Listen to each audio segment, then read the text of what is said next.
Hello guys, कैसे हो आप सब। आज मैं न्यू वीडियो के साथ आया हूँ। आज जानेंगे फेसबुक में पोस्ट कैसे अपलोड करें। ये वीडियो पूरा देखना। चैनल पे नए हो तो सब्सक्राइब कर लेना, एक लाइक कर देना जिससे कि मैं मोटिवेशन हो सकता हूँ।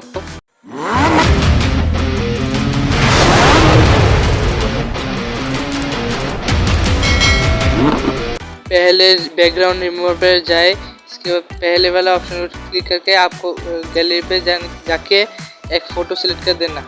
जैसे कि ये फ़ोटो सेलेक्ट कर चुका हूँ। इसके बाद इसको राइट कर देना।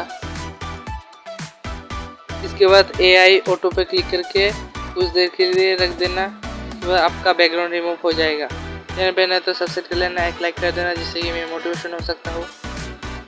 ये देखिए बैकग्राउंड रिमूव हो गया। इसके बाद राइट पे जाके सेव वाला ऑप्शन पे क्लिक करके फिर से राइट वाला ऑप्शन को सिलेक्ट कर देना। इसके बाद आपका बैकग्राउंड रिमूव हो जाएगा।